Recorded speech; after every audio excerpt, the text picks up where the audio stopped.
Good day. This is Ann P. Kaspar on 10:22 a.m. Pacific Time on 3/11/2018.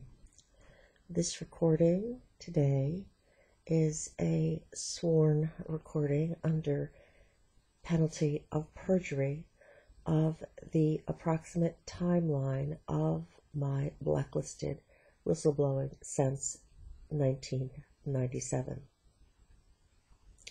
Everything included in this timeline is factual and accurate, but it does not include all elements and or perpetrators and the persons of the organizations that are perpetrated.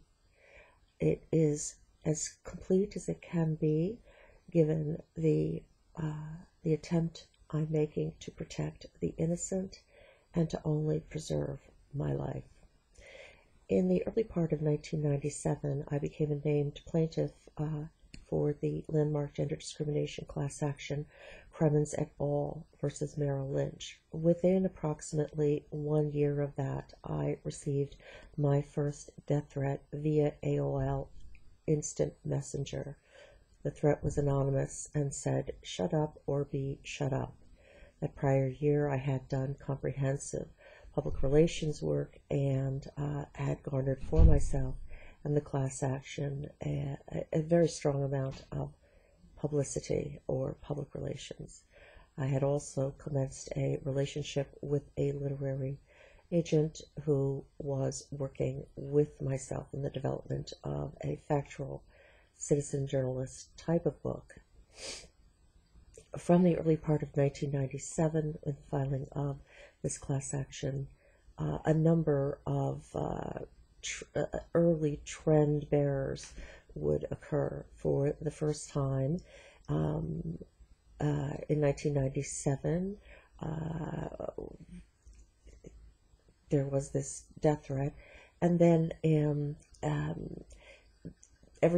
there started to be issues with my then current beau. This occurred also in 1998 as well as in 1999.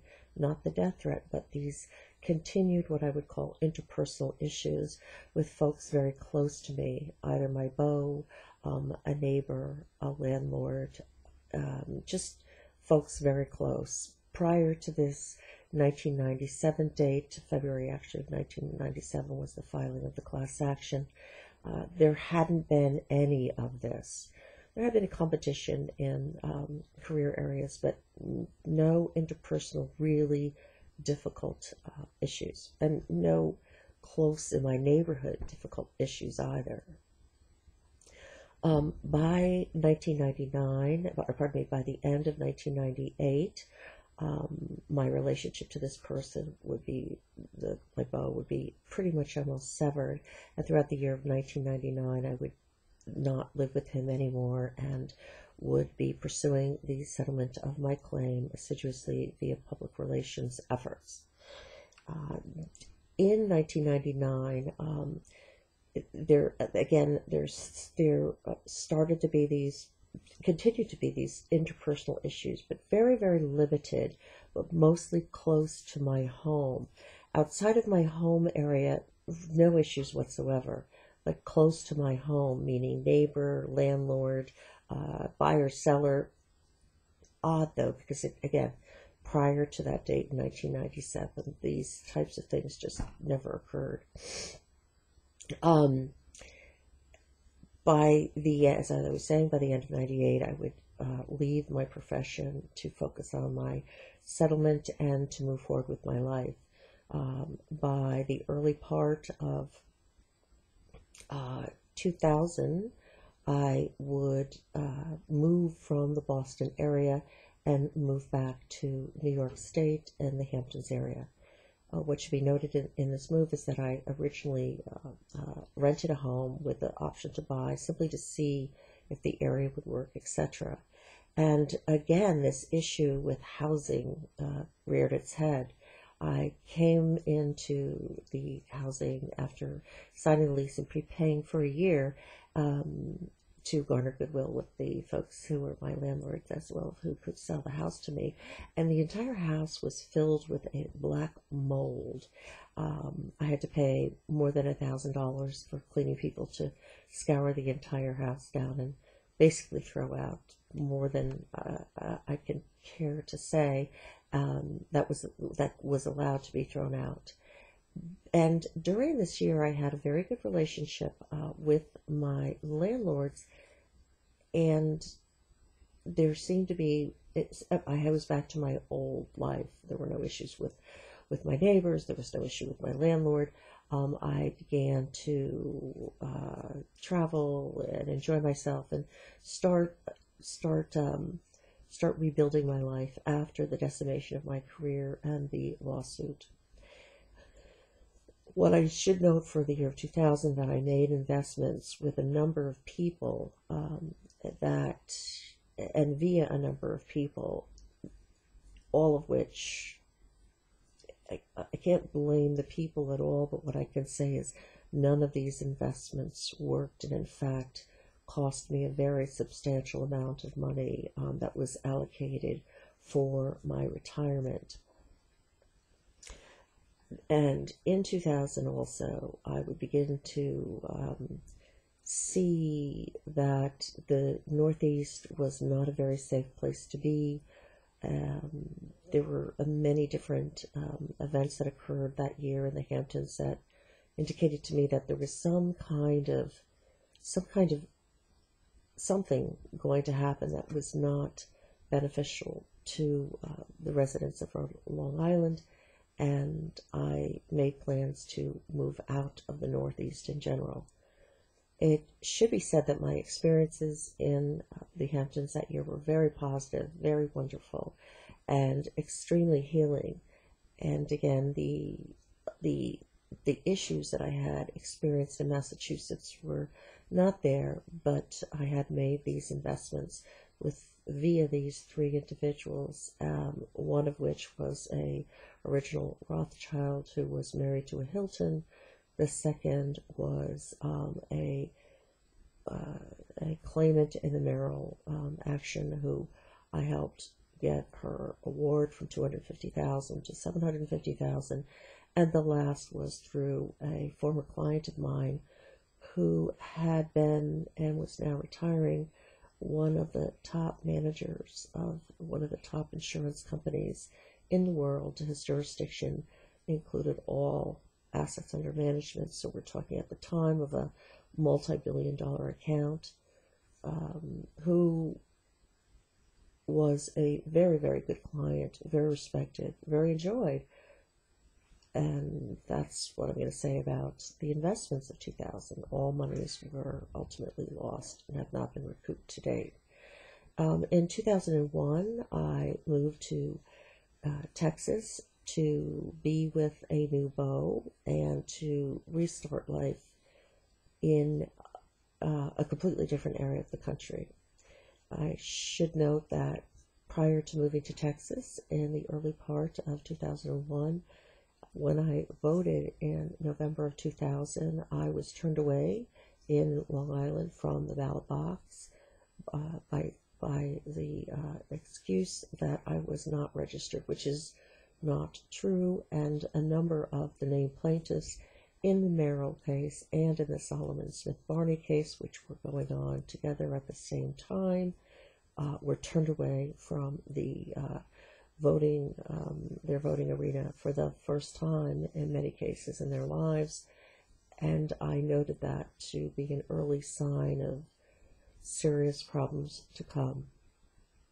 In 2001, when I did move to Texas, I found Texas to be wonderful, the people to be wonderful, and I did move outside of the Houston area. What I have to note here is it looks like that once I got into this really beautiful area called the Woodlands, the housing issue would rear its head again. Not significantly, but enough coupled with a few other events in Texas, meaning inability to secure employment, gainful employment, etc. It was enough for me to want to leave Texas. I was living in a large apartment complex. I chose an apartment way off, kind of on the side in the woods, and for its peace and tranquility. And one of my neighbors on the bottom floor, who actually, whose wife was my cleaning person and very lovely, would not stop his dog from attacking my cat. And when I complained, finally, after many efforts to rectify the situation individually, when I complained to management, management told me to put my cat on a leash. This is the first time that I would say there was this very bizarre irrationality to a housing situation, and without doubt, it did contribute to my desire to leave the Texas area. There were a number of other reasons, but ultimately I moved to Colorado in an attempt to work for one of the top, actually the leader in non-toxic dentistry in the history of the world in 2002. And when I moved to Colorado to do this, as further conversations evolved, I learned that he had been, at least this is what he relayed to me, that he had been hit with energy weapons the prior 10 years, and it had given him MS, and so the development of his business was not as strong as it could have been. And I remember at the time thinking, this is so odd, because I couldn't even believe what he was saying. But then I also remembered, and I remember this sitting with him, I also remembered in that moment that a son of Martin Luther King in November of 1998 had relayed to me, after I relayed to him my participation in these landmark gender discrimination class actions, that now I would have an FBI file for the rest of my life. And I recall at the time thinking that he was very paranoid, but needless to say, he was accurate.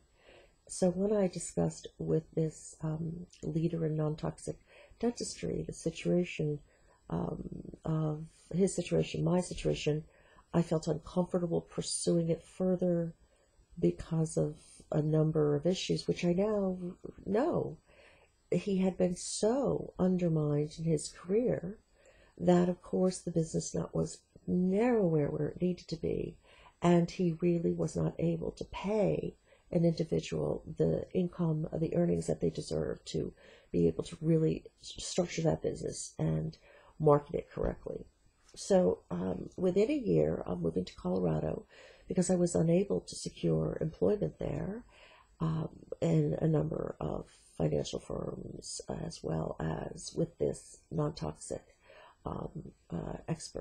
non-toxic dental expert, I had made some journeys now prior throughout the West, trying to see where I would land well and where there was true possibility for pursuing a career outside of financial services and outside of business in general, perhaps more in sales.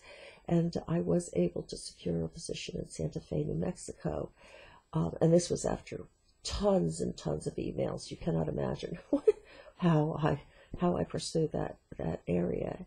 And it was with a art to wear gallery that I would find only after accepting the position and moving down to Santa Fe, was known in the community as being one of the most difficult places to work, because the owner, who lived in San Francisco, was quote unquote called the Dragon Lady.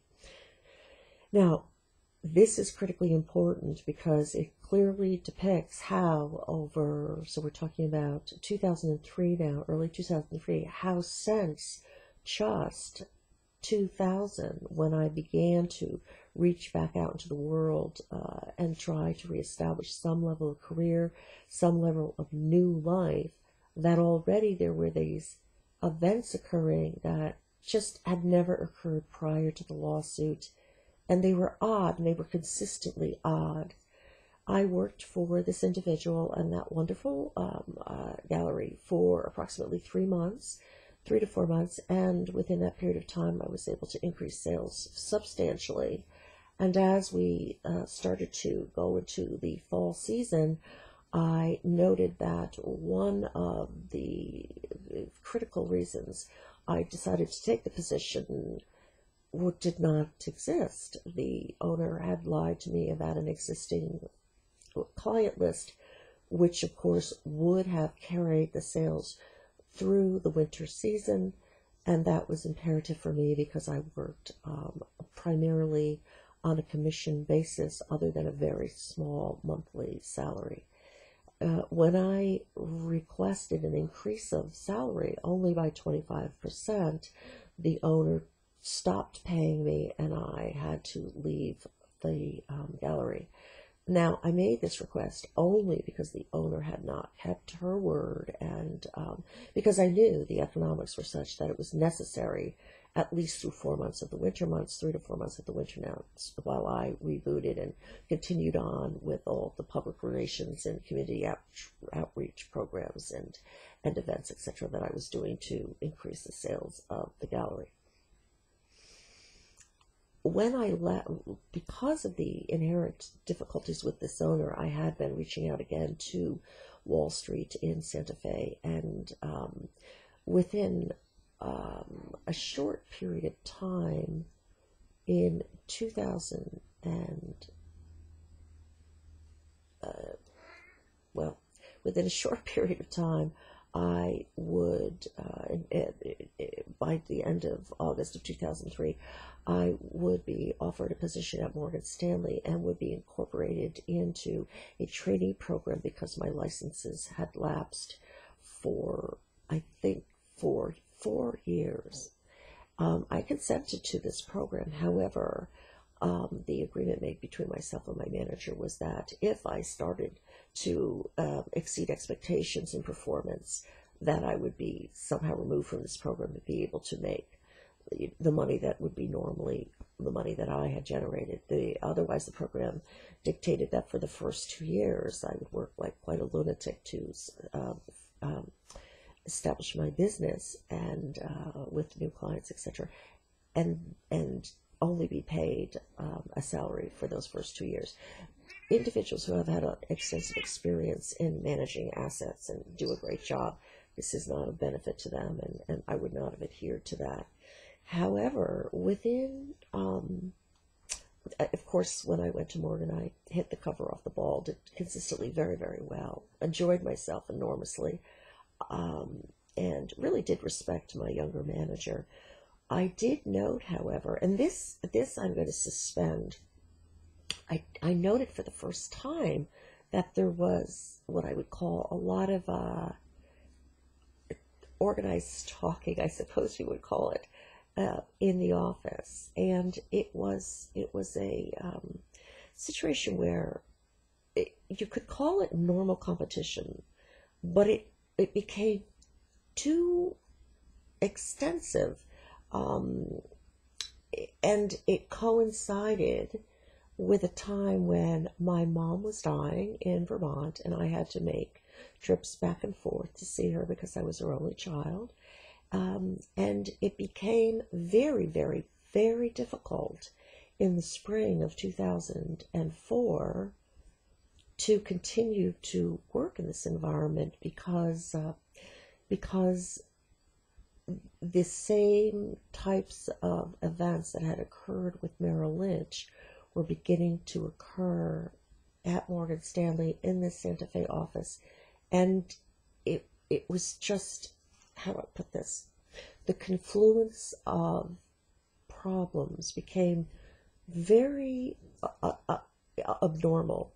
And there was one thing in particular that keyed a difficult discussion with my manager, which was the fact that my manager approached me about sharing with a older male in our office who had been with the firm, I think, about 15 years, an account I was bringing in. And this account at the time was one of the largest in New Mexico. And my manager was trying to say that the account was not rightfully mine because this other employee in our office had been trying to secure it for 5 years and actually did have a pre-existing account with the lead male in the account's his sister.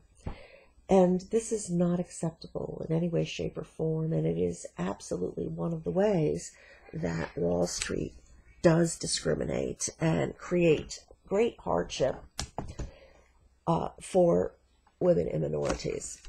And because I had early on discussed with my manager the fact that I never wanted to have to sue a firm again, I never wanted to be in a class action again, I found his lack of support pretty consistently through a number of events very odd based on the level of performance that I brought to the firm and based on a number of factors which a good manager would have managed much better. But again, he was young. He was about 27 years old. By April or so of 2004, the situation became very, very agitating to myself as well as the manager, because the manager at this juncture was querying me, although I had sent him emails and I let him know why it was that I wasn't in the office on a Friday or a Monday, when of course I was traveling to see my dying mother. And that is not the treatment that was given to another male who started at exactly the same time, who was commuting back and forth from Albuquerque and was not in the office like most of the time. I mean, it was obvious there was an issue. And by the way, I need to report that so far there's been 3 planes flying by. It is 21 minutes into this. They never end, do they? So anyway, back to Morgan Stanley. So by April, oh no, did they just trigger that? Did you hear that? Wow, interesting. Oh, they did. They triggered it. There's no reason for this to be going off. They're trying to stop me from recording. Wow, these guys are nuts. They certainly are. So by April of 2004, I had to send an email to my manager that was, I would call it strident, and the final sentence was, if Morgan Stanley is unable to effectively manage a powerful and successful woman, that's not my problem. And it clearly was. I was fired for insubordination. I began wow, this is very interesting. Sorry, guys. There's no reason for this. There's nothing happening in here that would be tagging this. So they're doing that. I'm going to try to pause this. I'm not exactly sure if I can. All right, we're going to have to bear with me.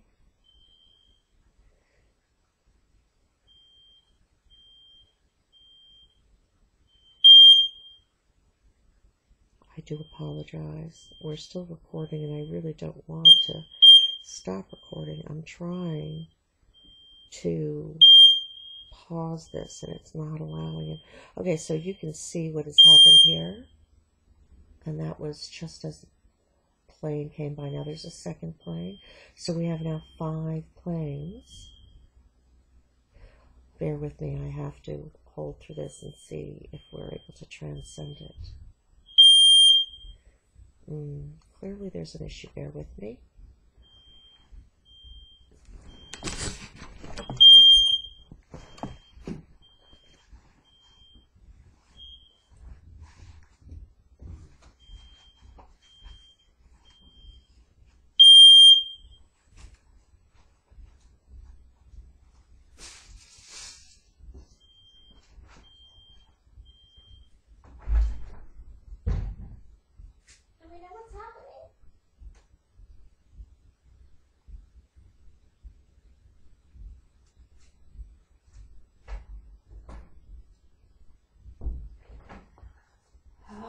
So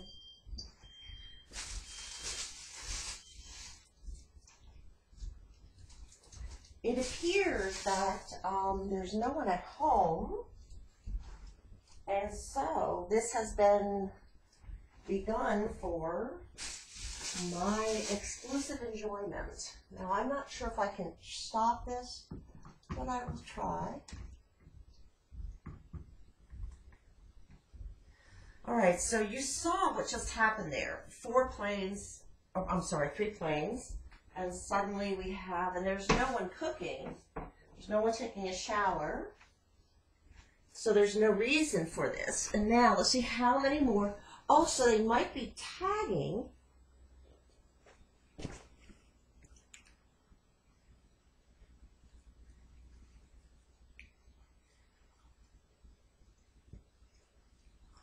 Hi, it's Kaspar, and I'm returning. No one appears to be in the house. Appears others went out for Sunday brunch, and this is the 4th plane that went by since I've begun recording. And the most recent 2 obviously tagged that and are trying to get me to stop talking about Wall Street and its connection to illegal watch listing. And in my case, placing me in a position of a very severely blacklisted whistleblower for women's rights. So this memo and this insubordination and this firing triggered a wide array of actions on my part to ensure that I was made as whole as possible, given this level of egregious conduct. And to that end, I hired an attorney, we filed a lawsuit, I began putting together another class action with many women throughout the United States. For Morgan Stanley, I settled outside of the class action in an effort to just regain my life and to transcend what had been just a nightmare. And during this time, from about April of 2004 until I settled with Morgan in early 2005, I also worked for another gallery in Santa Fe, and unfortunately, that gallery as well had the reputation of having an owner who was one of the most difficult individuals to work with in Santa Fe, and that was the truth. And I did my best to increase sales again, and I did, and to make my staff as whole as possible in terms of their relationship to this individual, because the person was very, very abusive, and it was very difficult for every single person who worked for this person. And we did our best, but it was quite shocking, actually. By June or so of 2005, I would resign from the position and decide to start my own business, Body by Bliss, a healthcare consultancy. I had been since 1996 studying very deeply to understand why my own health had failed so outrageously and how to transcend a diagnosis of chronic fatigue, fibromyalgia, chronic migraines, and everything that entails, which is a complete disaster in your body. It should be noted that as I began this business, there were odd events that came into being again. There was a lump in my right breast. There was issues with a boyfriend. There were all these, what I would normally say just didn't exist in my life, events. And by the end of August of 2005, just months after leaving this gallery, I would be diagnosed with breast cancer. And the person who did the diagnosis or read the original tests, MRI, ultrasounds, determined or said this to me over the phone, and I share this because it's very, very critical, that there were 14 suspicious spots in my breasts and that I needed to see a surgeon immediately. I did. I immediately scheduled an appointment with one of the top breast surgeons in Santa Fe, and within about 10 days of this diagnosis, I would have my insurance canceled. I was using Cobra still, and this cancellation of insurance was simply surreal because it essentially secured the fact that it would be impossible for me to move forward in a conventional way in treatment of this breast cancer And so, within a few months of the diagnosis, I had spent more than $50,000 on alternative means of trying to combat it. And they were actually very successful. But given the traumas that I had already experienced in the last decade, since 1995, and having to come public against Merrill Lynch for severe gender discrimination and sexual harassment, it was almost impossible for me to deal with this diagnosis well. Also, and so I was a little bit too ardent in my pursuit of a full cure quickly. My life had been too interrupted. I was committed to a full cure commitment, a full cure very quickly. So, because in New Mexico you have to wait 6 months before a pre-existing condition can be covered, I had to wait until sometime in early 2006 for this to be covered, and I didn't even learn until spending over $26,000 on chemotherapy and basically $100,000 out of pocket within 6 months, that the cancer, the pathology of the cancer, no one had relayed this, no one had done this test, although I had met with oncologists, I had met with surgeons, was what's called low-grade growth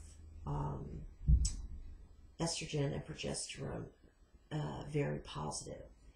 So these types of breast cancers are some of the easiest to treat with less invasive means. However, in my case, as I went from office to office of surgeon, oncologist, etc. in the Santa Fe and Albuquerque area, I was told that the only recourse was double mastectomy, dense dose chemotherapy for 9 months, then radiation, then reconstruction, and also removal of all of my female organs. Yes, that's what I was consistently told. I would only learn from a 25-year veteran in 2016 in the Sarasota, Florida area that my type of cancer was the least likely cancer for anyone to die from. The strange events between diagnosis in the end of August of 2005 throughout the 06, 7, and 8 time frame led to an absurd amount of capital being placed into my body for me to transcend this cancer naturally, because I knew with the pre-existing diagnosis is I could never go through the recommendations that were made, and indeed they were incorrect. They were called the standard of care, but most certainly not for my type of cancer. So from basically, again, August of 2005 through when I departed the United States in November of 2008, my life had been committed to not only transcending the cancer, but also to writing my first book, Pelicans, Coconuts, and Butterflies, Conquering Cancer with a Life of Soul. Oh, somebody is here, so who knows what is happening with the alarms. Oh, that's probably because he was taking a shower. All right, that's possible. And I won't cover that period because it's covered in my book, but it basically ushered in this Kafkaesque life that made no sense, was constantly assaulted with just bizarre interrelationships, etc., and bizarre obstacles and bizarre interpersonal. I mean, it was just incredible. And of course, many times I have looked over that period and said, well, you too were very stressed. And that's true. But generally, when I'm stressed, I just go and meditate and rest because it's the best way to release stress for me. And during this period, I began to have odd neighbor events. One in particular that I remember distinctly is I had someone coming into my home to clean the tiles and to do some work, and my neighbor and she often did this because she was an opera singer and she had people over there all the time, had someone parking in front of my home, and just this one morning, and years of living next to her, I needed the car to be moved because I needed, the repair and workmen to come in through that area with large equipment. And when I asked her this, if she wouldn't mind, very nicely, very calmly, she actually grabbed me by the ears and said, "You don't," how did she say this again? "You don't listen, you don't think, you don't." It was very odd. And that was the first time I had to call police to report something like this, because it was just, I had never in my life. But I did know in New Mexico things were odd when it came to folks in general. Very odd place for many reasons, I imagine. By November of 2008, I'm just going to make a big jump, it was clear that I needed to leave New Mexico, that I needed to find a way to get out of the United States, because it appeared to me even then that I had run into, like a decade of, wow, this is really too much. And I put that out on a few social media sites that I belong to, and I was approached by an individual in the raw foods community who was considered kind of a leader, kind of, not truly, but kind of. And he, unbeknownst to me, had this extensive Department of Defense background. And I did take his lead, and after 2 months of very carefully interviewing with the prospective health cleansing organization, I accepted a position. And I have to say that I was as diligent as I could be, given certain circumstances, but I was unprepared for what would happen when I moved to the Caribbean and began working for this organization. The first thing that my immediate supervisor would say to me when I arrived was, as she was bringing groceries out of the car, didn't stop to say, "Hey, nice to see you here, let's sit down," none of that. Was bringing groceries from the car with her then lover, who also worked at the organization, and turned to me and said, "I will do anything." This was in November of 2008, and it was the oddest comment I have ever heard from a human being in, at that point, 50 years almost living. And of course, needless to say, this began this absurd relationship. And within 3 months, it was very clear to myself, as well as the firm, that I really did not want to be with them, and that many people did not want to be with them. For example, the position that I was there for, being paid $1,000 a month for a full-time job, was marketing director. There had been 4 marketing directors at that organization in the prior 5 years prior to my arrival.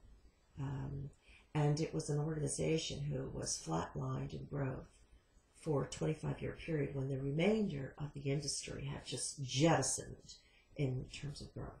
So it was clearly not me, and the organization had issues prior to my arrival. However, this particular manager was, wow, she was like, and this doesn't just come from me, but she was definitely, very Hitler-esque.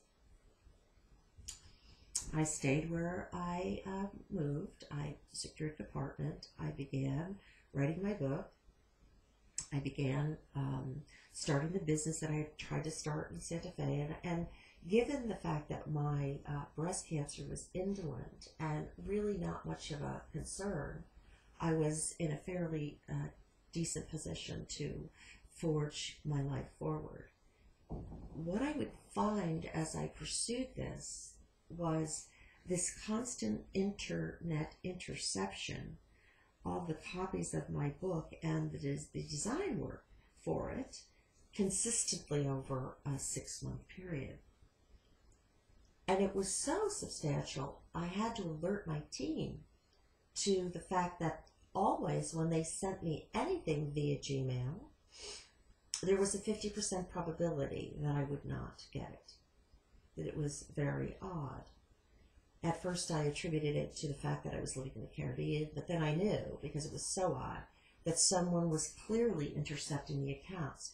Now this was again in 09 and 010, early 010. Early 10, could be. But I moved forward on the publication of the book. I moved forward on the publication of the websites, on everything. I just kept pressing through.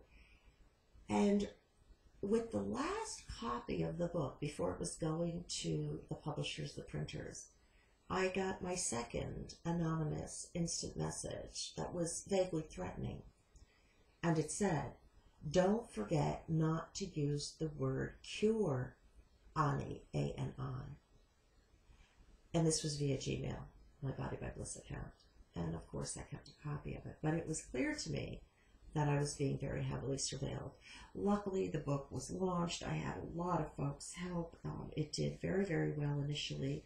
But at that point, because of where I was in the world, I had to market primarily via Facebook. And sure enough, every single marketing effort on behalf of the book, as well as my pages, my website, my consulting business, were undermined by Facebook. It was so consistent, it was absurd.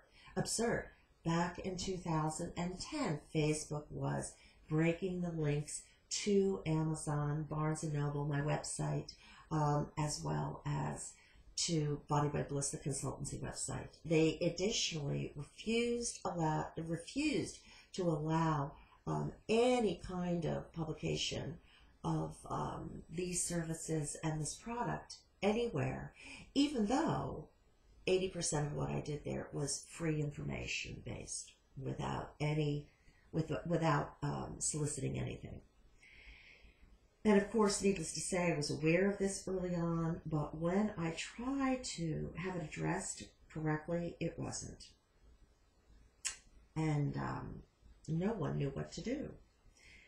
By the early part of 2010, within months of publishing the book, I was invited, because I wanted to be able to get away for the summer, I was invited to spend the summer in Scandinavia with folks who wanted to help me market the book, and also wanted to, of course, for exchange and board, to help them with their health and well-being for a 3 or 4 month period. I did this. I subletted my apartment to a former Coast Guard. Now, I want everyone to note, too, that this is when anyone from the military, intelligence, industry, industrial complex comes into my life, and it is not good.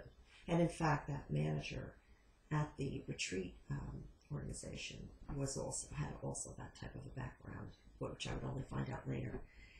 And the individual who sublet my house became friends with my assistant, who was also the cleaning person, and everything was supposed to be taken care of pretty seamlessly. And emails, it seemed as though that was the case. What I would return to was a home that was basically destroyed by this individual. The resignation of my assistant, and a petition to file a restraining order against me for asking for my keys to my apartment back. Of course, it was not granted, but as you can tell, things have gotten wildly out of control. I should note that when I was in Scandinavia, I had a really amazing experience. I learned a lot, and although I tried to move forward with marketing of the book as we had agreed, as well as forward with supporting the health goals and objectives of the individuals I was living with, they did none of that at all. At all. I did experience Scandinavia. It was wonderful. I learned a lot. But in terms of marketing of the book and my business and being able to use this family as an example of how the approaches that I took for chronic fatigue, fibromyalgia, and cancer, how positive these approaches are, none of that was accomplished. In fact, it was really clear out of the gate that it was just shut down. Interestingly enough, this individual's father had been a former prosecutor for The Hague. What does that have to do with anything? I don't know. I'm just giving you a fact. And when I returned to the Caribbean, I transcended the disaster that had occurred there while I was on and spent money trying to transcend it. Within about 2 or 3 months, the first quarter of 2011, I had refocused and gotten beyond issues and started to truly release the book, truly get the business going. And just as I made contacts from Europe, who actually stayed in the apartment below me, where I lived on the beach. They were there for a month, and we became very good friends, and we talked about launching this in Europe, etc. Just as that came into being, and the parties left, so I believe this was in May of 2011, the very severe aerosol spraying began. So severe that I was ill. My cats were ill. I would fall down. I mean, it was incredibly severe. And it was very clear with this spray that I would be made ill quickly. Massive migraines and other side effects or illnesses perpetrated by this stuff. It also coincided with a man coming to my home, or my open garden area in front of the sea, to talk to me about a new computer company or computer repair place that he had started, because of course by this time, early 11, I was having serious issues with all of my devices, and in fact there had been very strange events happening with missing files in my computers, etc., a deletion of things, etc., etc. Now, I have to say, this is the only time in my 6 years living in the Caribbean that an individual came onto my property to introduce himself and his services. Of course, when I did bring the computer to this individual after my friends had returned to Germany, the computer was wiped, and in essence, everything was lost. It took me 2 weeks to have another expert review everything, get from the man who destroyed my computer as much data as he could out of him, and rebuild my computer. What were lost? Of course, were the most important files that had to do with my business, Body by Bliss, as well as my book, Pelicans, Coconuts, and Butterflies, as well as imagery going back for about 10 years. In May of 2011, as I was transcending this computer issue, I went to a local natural food store and I purchased a few items, as I often do. As I came in, the proprietor said to me, when I was leaving, the proprietor said to me, "You see that fellow out there? He's a disabled veteran. Can you help him get back to Rincon? My brother was supposed to help him, and my brother is not able to." And I said, of course I'd like to, but I really don't take strangers into my car. I don't believe it's safe. She said, no, we can vouch for him. He just needs a ride. Well, of course, that was the beginning of the biggest nightmare that I had ever imagined could happen. This individual, 6'4", former Army, was not disabled, but was some level of an informant, agent, actor for some alphabet soup entity. And varying accounts, I was told it was the FBI, other accounts I was told it was the CIA, other accounts I was told it was, it was just, you cannot imagine. From May of 2011 until February of 2012, my life would be completely and utterly attacked on every front. So much so that I was perpetually ill, often in emergency, trying to recover. I had a break-in my apartment that destroyed and stole pretty much 50% of what I owned, and of course stole everything of value. I had my entire business shut down because my computers were struck by lightning, even with major surge protectors. When the internet service was put into my home, it had never been grounded. And due to this person who had, at the time, I think he was 40 something, 46, who had basically a 40-year history of violence and sexual harassment and sexual assault that I would only learn later. During this period, this individual almost murdered me a number of times, once with suffocation, the other time with an attempt to medicate me or poison me. So, from May of 2011 until February of 2012, my life was completely destroyed. In that process, I was not told by any SSA representative that the Social Security claim I had filed in early 2008 with a diagnosis on the records of breast cancer that was also 4th degree at one juncture, according to one of the top oncologists in the United States.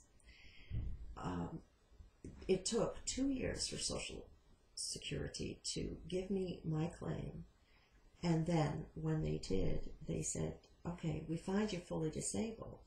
However, because you've missed dates of last insured, which meant that I had not filed $5,000 in gross income for a number of years. That's all I had to file in order to transcend this.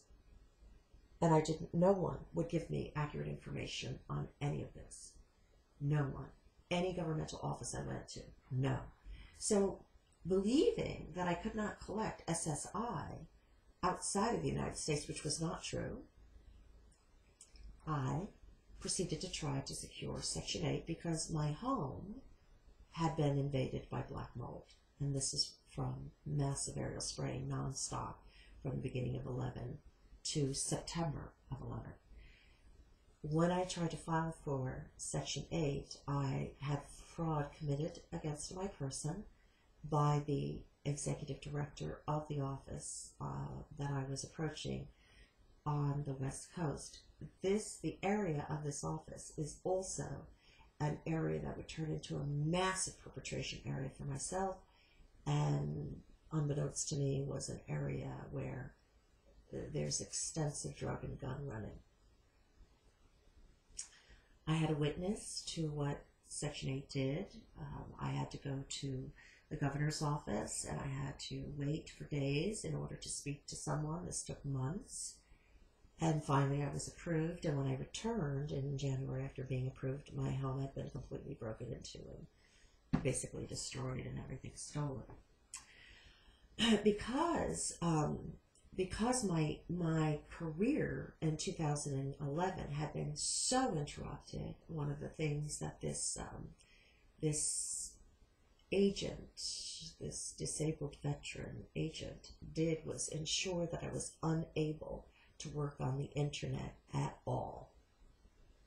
If that meant throwing a computer out a window, that's what it meant. If that meant cutting the wires from the computer to, you cannot imagine. And of course, because I had so little savings, it was almost impossible to transcend this. And by 2011, because I had moved too many times, I had lost contact with many of the people that I had known for many years. And of course, when you're in an extremely compromised financial position and you've never been in that position, when you reach out to the individuals that you've known in your life, and the friends that you've had, and they are still economically successful, there is this enormous chasm that exists. They literally cannot cognitively understand where you are because they don't remember you this way ever. By February of 2012, I would move into an apartment that I now see was placed in the paper for Section 8. The landlord was wonderful, truly wonderful. However, the neighborhood was the worst neighborhood on the west coast of this island, and from February of 2012 until I departed in April or May of 2013, the house was broken into 4 times.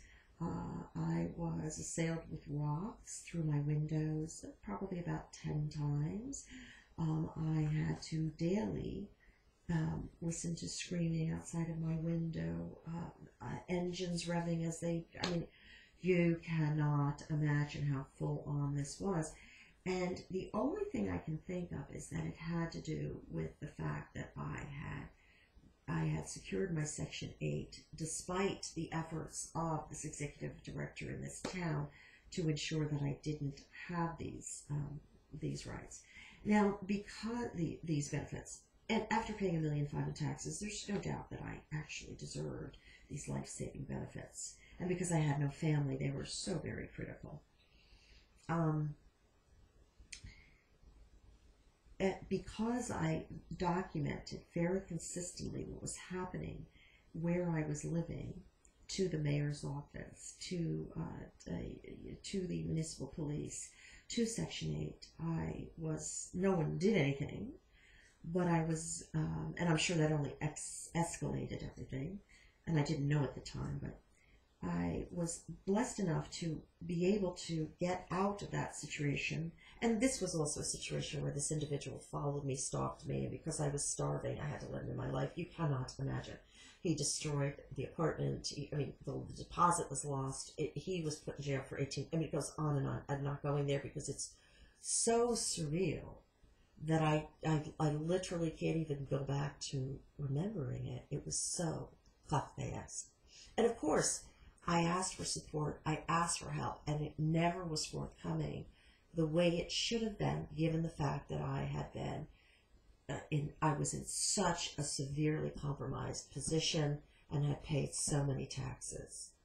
In contradistinction, I could see time and time again, many individuals from this island were taken care of very well, and I wasn't, period. And my friends that I had made in the short time I was there were very lovely, but they also were not in a position to truly assist. They tried, they did try, they did their best, but it was in essence, it was a full life destruction program. That's the only thing I can think of, in full force. And anything that would come up against it to try to stem it was just washed away by it. But in early 13, I moved to a very good neighborhood of Section 8, transferred. However, this would be the beginning of Section 8 tarnishing my reputation with a landlord as well as the community. I moved into this place. Within a short period of time, the domestic violence individual tried to break into my apartment, broke a window, and from that moment on, the landlord tried to have me illegally evicted. While I, for 6 months, did nothing but rest, eat, sleep, write, and because my computer had been hit with lightning strike again in 2012, I was not able to even use my computer or to prepare it. So for the year of 2013, after Facebook had bounced me off for sharing an image of Lauren Hutton's breast, this image is a photographic image from Richard Avedon, with the poem from Maya Angelou and Still I Rise for International Women's Day, Facebook had banned me and required identification.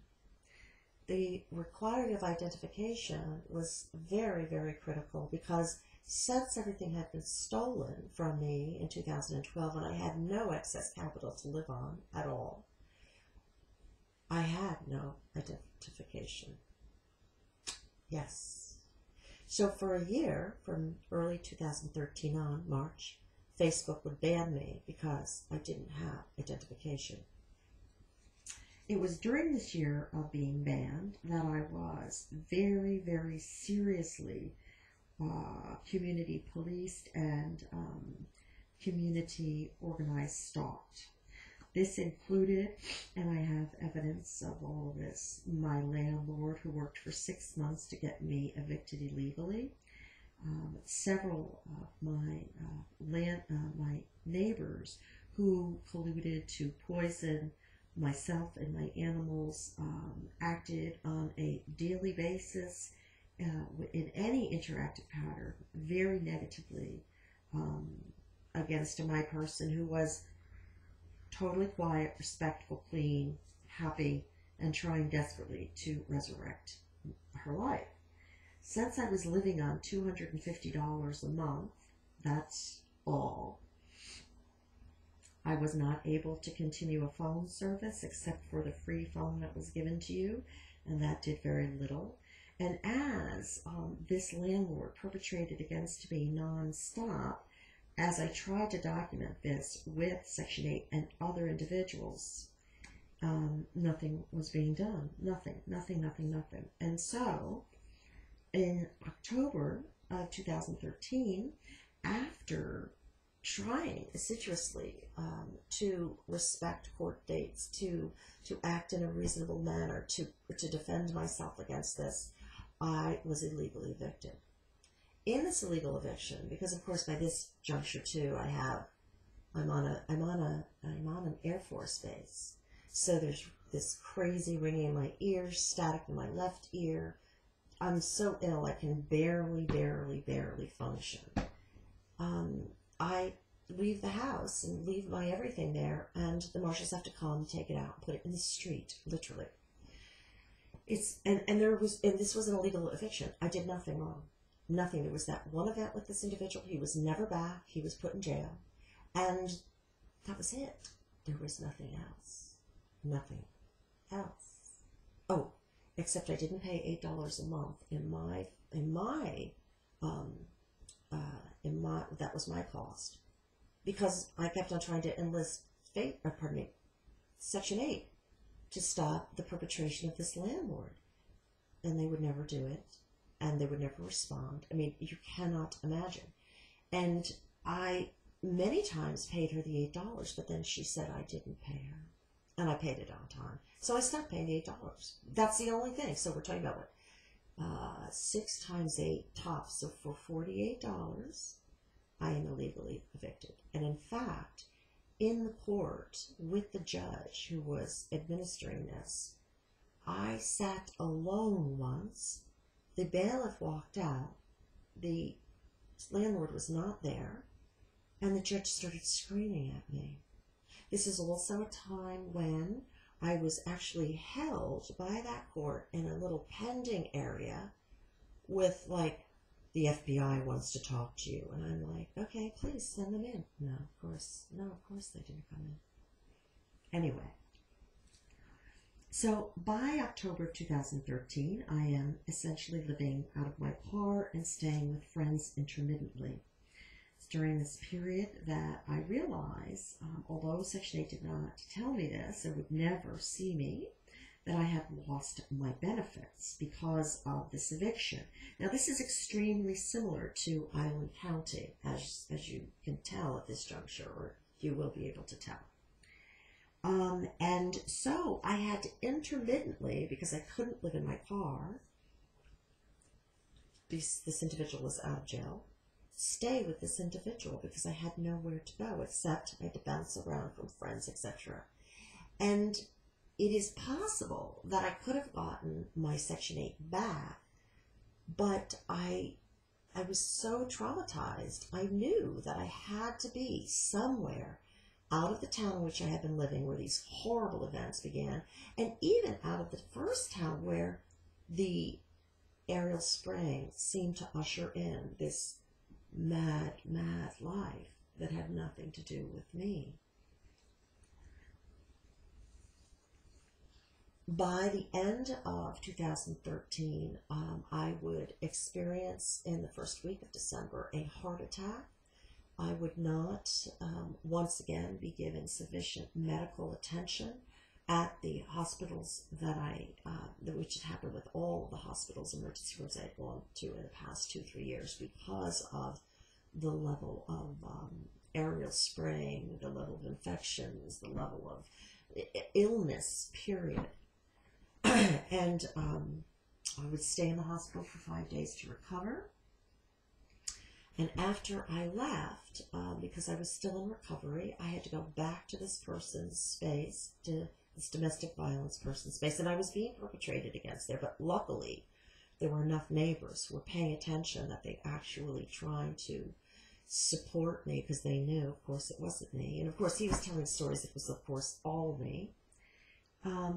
But when I was staying there, there was a group event orchestrated by him.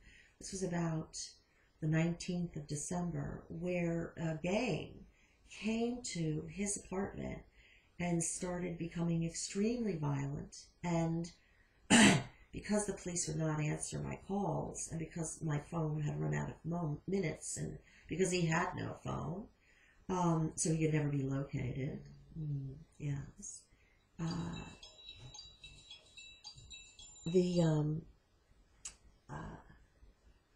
I stayed locked in the house while the group, the gang, moved beyond my home and went to my car and destroyed my car. And when I say destroyed, I mean with pool balls to every aspect of the car. Tire slashed, it goes on forever. So now, my little items that are left after 4 home invasions, after raining, etc., etc., etc., are in storage with Jehovah's Witnesses in this town where the perpetration was off the map, or close to the Air Force Base. And I no longer have a car in which I can sleep if I need to, or that will get me around to safe harbor when I need to flee where I am. And by the 26th of December, luckily enough, I had a very dear friend who came and rescued me and ushered me up into the mountains of this island to stay with a pastor who, for the next 6 months, would help me as much as he could to reconstruct my life and return to the mainland, because we thought that would be a much safer place for me. So from about the 26th of December until June of 26th of December in 2013 until June of 2014, I worked on every aspect of my life that I could to rebuild it and to stabilize it. That included getting back on Facebook after a year, which I had to enlist many people to do that. I had submitted ID in the last 6 months at least 20 times, and Facebook never responded. But I was off of the Air Force Base, so apparently that was an important and critical element to me getting my Facebook. I reached out every which way that I could to a number of people who were friends of mine on Facebook, and what I experienced was what's called false rescue. The people who respond to your pleas are the people who are now given the contract for the next stage of what's going to be done to you. Normal people cannot, normal people, but truly, people who have not had their lives invaded, have no idea of what's happening with you, are very concerned for your mental your mental health, and they have a right, and are also very concerned that this cascade of catastrophe will harm them as well. And so, it's almost impossible to really secure true substantial support. And again, because my use of Facebook had been so intercepted so many times, and there had been an essential shutdown of all attempts to earn money, what seemed to be a robust audience, who knows how robust it really was. And I would, in that 6-month period up in the mountains, continue to experience very severe perpetration from organized community stalking theater folks. And I would also be witness to the strange levels of mind interception that not myself, but many individuals living around us would experience. And the pastor is a witness to this, because we literally entered a twilight zone. Pardon me, this is far too long, but it has to be done. After, again, several months of reaching out to individuals, I somehow was referred to an individual in mid-state New York who I did not know prior, but based on 2 months of conversations, talking, seeing the friends around him, etc., I thought this might be a possible safe place for me for at least 3 months while I got my Social Security corrected, while I was able to just get my life organized. So I did take his invitation, and I came back to the United States in June of 2014. Within 10 days of staying with this individual, it became very clear, although we had discussed all terms prior in writing, that he had no intention of fulfilling his side of the contract, and that unless I was going to function as a lover and a cleaner of his home, he had no use for me. But it got much, much worse. I'm not sure if this person was what is called a dissociative personality, had dissociative personality disorder. The domestic violence 6'4" fellow definitely had it. I saw 4 separate personalities with that individual.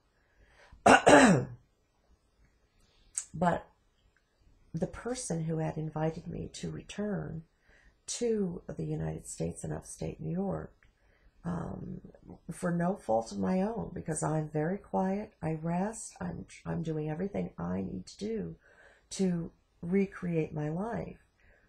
Once he saw that I was in process with Social Security, Social Services, he had the police come and take me out of his home. That was it within about 2 weeks of being there. Luckily, Social Services in this town in upstate New York were lovely, and they put me in a hotel where I stayed for the next 2 to 3 weeks until I secured what I believed was other secure housing.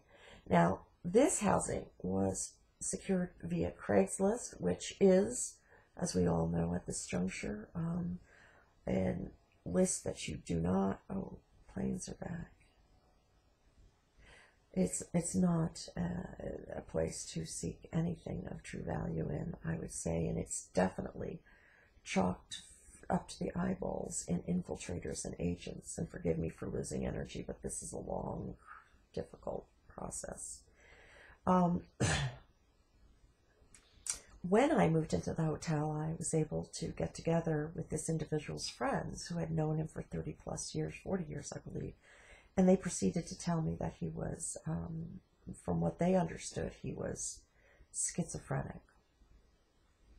Now, the DV fellow in the Caribbean, 6'4", he had a diagnosis of traumatic brain injury and something as well.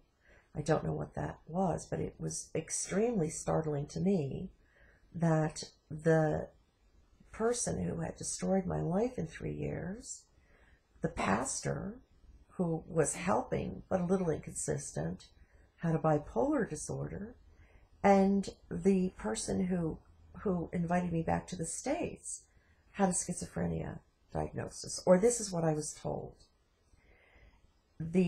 It was incredibly disquieting because I had never, ever, ever in my whole life encountered anything like this. The new housing that I secured was not long-term housing. for a variety of reasons. And that person had me removed by the police. The police were kind enough to call a pastor in the local town who was kind enough to bring me to Ithaca, New York, because I just relayed to him what I was experiencing. And he said, you need to go to a wealthier county and you need to get things established here. Let me take you. And it actually was a very positive experience originally. I was put in a very nice, sweet little homeless shelter. God bless them. But within a week of being at this homeless shelter in Ithaca, the most profound levels of blacklisting / targeting, Zerzetsong, whatever you wish to call this, began.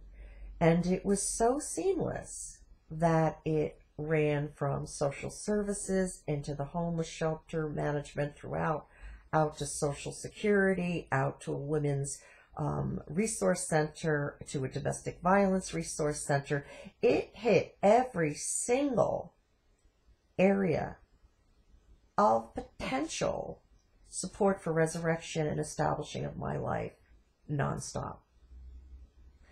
And it came in so many different ways from so many different people. I was absolutely shocked through the remainder of 2014 by what I witnessed in Ithaca, New York, and the level of perpetration that I myself experienced from illegal surveillance, illegal stalking, community policing, illegal setting up, illegal obstacles, undermining, obstruction, undermining of everything that I was trying to do. It was shocking. Shocking. Here's one example. On 11/11 of 2014, at about 1 a.m. in the night, I was at a hotel, and I'm awakened by someone outside of my window saying, "Oh my God, stop, stop, you're hurting my aneurysm, stop, stop, you're making it bleed." Now, this goes on for about 15 or 20 minutes, and I assume that if management finds this to be an issue, they will go and address it. I would not come out of my room because I had learned in the Caribbean that any time that you are engaged to come out of your space, you will be gang stalked or organized stalked, and you have now a plethora of witnesses that give a fictional account of your interaction in that moment. The next day, when I did speak to management about this event, they apologized and said, "Oh yes, he's a former Cornell University employee, and he has had brain damage, etc." I said, I apologize, but I hope he's all right." She said, "No, I apologize." Very, very lovely people at this place, incredibly lovely. That day, which was actually 11/11, so it was still 11/11, I go on to the internet and I find out that one of my senseis for my spiritual work, Thich Nhat Hanh, has experienced an aneurysm. By the end of the year, I would be regularly harassed by social services with fraudulent documentation, telling me that, I owed them money and that I wasn't moving fast enough. And now this is a housing search in one of the most difficult markets in the country, and I'm getting no support, and I'm actually having housing shut down to my person. Section 8, they refused to transfer it. You cannot, because it was still actually alive and well in Puerto Rico. It's just insanity, being pulled into housing situations that are a complete setup with bizarre theater, just off the map. And of course, throughout this process, I just observe and take notes and document evidence. The documenting and the evidence has been since the fall of 2011. Finally, in January of 2015, I find there is a positive response to my inquiry. Now, remember, I'm reaching out via Craigslist, and so for every 100 emails I sent, I get 10 responses, and they all turn out to be perpetrators. This is why the one negative filming of my person from Ithaca, New York, has all those comments, because many of those people were perpetrators from Ithaca, New York, but they were also perpetrators from Santa Fe and a few other places that I didn't know at the time were perpetrators, but clearly have shown that they were and are. I move into this space, a beautiful space, but I'm warned by a number of people that you really should not move there. It's very low income, very disruptive, very disorderly, and sure enough, I get to move on top of, and I'm told this is the only unit that's available, a woman that ends up being a police informant and one of the top organized stalkers, community policers in the town of Ithaca, who for the next almost year poisons me, I can't even get into it, full out 24/7 with this person. And as I turned during this process to the police and other folks that I would turn to for protection, because of course I had to learn that with the domestic violence person in Puerto Rico, no one responds. And of course they turn it against me and say it's me, which is exactly what the domestic violence person tried to do when he was being prosecuted for all that he did, not just to me, but to other women on that island. And the stories that he created, and the stories that I can't even, you can't imagine. So I would, from January of 14 until leaving in December of 14, not be able to attend to my health correctly, including a cancer that had now blown way out to 3rd degree as early as 2011 from the stressors that I was forced to endure. Late 2011. I got asthma. I was poisoned. I suffered from very severe symptoms of what we now know are directed energy devices, weapons. I didn't understand what it was then, but I knew something was very, very severely wrong with that apartment, and that there was a coincidence to when these attacks would come with aerial spraying, very heavy aerial spraying, the consistent element of whatever you wish to call this blacklisting of a whistleblower, targeted killing, the very consistent element was massive aerial spraying from early 2011 on through 2015 in now 3 different towns, 4 different towns, and 2 different areas of the country. And every time there was this weather this violent weather that would occur after these aerial sprayings, inevitably I would get very ill, and my cat actually in my apartment in Ithaca became very ill as well. The cat was also nearly assaulted by one of the maintenance men in the unit. The manager of the complex completely aided and abetted the woman downstairs and the other individuals within the complex who had begun to gang stalk me. I'm not going to go into this extensively, but what I can say is that for that entire period there, every day of my life was interrupted by this non-stop illegal community policing and what was really organized severe stalking and harassment. When I was leaving Ithaca, New York, and believed I was turning to strong protective TIs, and I still do appreciate what these 2 innocent watch listed individuals tried to do.